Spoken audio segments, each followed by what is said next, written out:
આજરોજ જે કોંગ્રેસ પક્ષ દ્વારા વિપક્ષ દ્વારા મહાનગરપાલિકામાં છેલ્લે જે મેળાની પ્રક્રિયા થયેલ એ પ્રક્રિયામાં કેટલીક અનિયમિતતાઓ થઈ છે એ પ્રકારની રજૂઆત આજરોજ મને કરવામાં આવેલ છે, જે અંગે વિગતવાર તપાસ કરવામાં આવશે અને આમાં જે કંઈ ખોટું હોય એ ચલાવી લેવામાં નહીં આવે અને જવાબદારો સામે સખતમાં સખત પગલાં લેવામાં આવશે.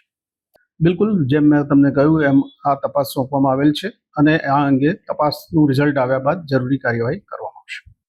ગઈકાલે અમારા વિરોધ પક્ષના નેતાએ આપ પ્રેસના મિત્રોના માધ્યમથી જામનગર મહાનગરપાલિકામાં જે કાયમી સમગ્ર ગુજરાતમાં એક મહાનગરપાલિકા એવી છે કે કાયમી વિવાદમાં હોય અને ભ્રષ્ટાચારમાં તો ક્યાંક એને ગોલ્ડ મેડલથી ઊંચો મેડલ હોય નહીં દેવાની જરૂર છે આ મહાનગરપાલિકા.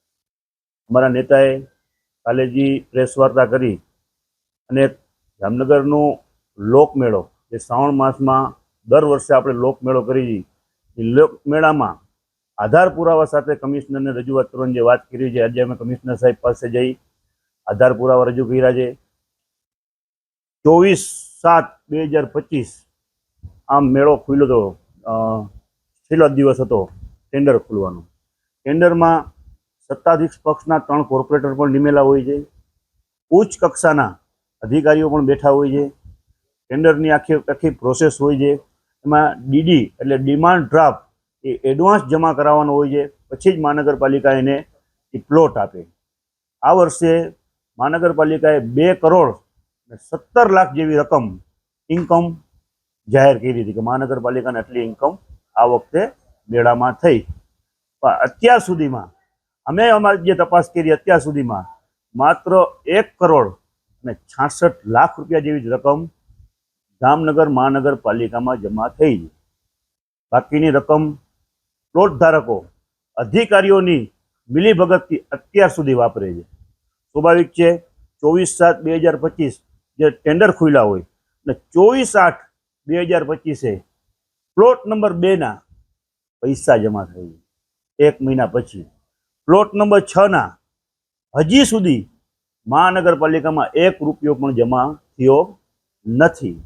આધાર પુરાવા સહિત અમે સાહેબને રજૂઆત કરી છે. પછી જે ડિમાન્ડ ડ્રાફ્ટ હોય, સ્વાભાવિક છે ડિમાન્ડ ડ્રાફ્ટ એટલે ડીડી, એ રોકડા એક પૈસા હોય, એની જગ્યાએ ચેક આપવામાં આવ્યા છે. ચેક કોઈ વેલિડ જ નથી, ચેક કોઈ જોગવાઈ જ નથી. ચેક હજી સુધી મહાનગરપાલિકાએ ખાતામાં નાખ્યો નથી, ફાઇલમાં એમને ચેક પડ્યો છે. ચેક પણ કેનો? પાર્ટી બીજી, પ્લોટ ધારક બીજો, ચેક બીજા ભાઈના નામનો.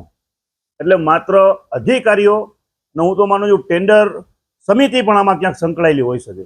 અધિકારીઓ, ટેન્ડર સમિતિના સભ્યો અને પ્લોટ ધારક આ ત્રણેય ભેગા થઈ મહાનગરપાલિકાની તિજોરી માટે ડાકો નાખ્યો છે.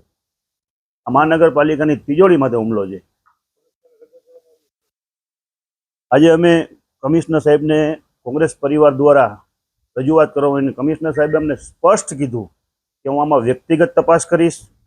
ડીએમસીને આદેશ આપ્યો અમારા સામે કે આમાં તપાસ કરો અને કોઈ પણ ચંબરબંધી હોય એને છોડવામાં નહીં આવે એવું કમિશનર સાહેબે અમને કીધું છે. અમે થોડાક દિવસ સાહેબની નિર્ણયની પણ રાહ જોશી, નકર આવનારા દિવસોમાં સ્ટેન્ડિંગ કમિટી હોય કે જનરલ બોર્ડ હોય, આ મુદ્દો ક્યાંય અમે સાખી લેવાના નથી. અત્યારે તો એસ્ટેટનો મુદ્દો છે. આખું મેળાનું વહીવટ એસ્ટેટ શાખાએ કર્યું છે, તો સ્વાભાવિક છે કે એસ્ટેટના જ અધિકારીઓ છે આમાં.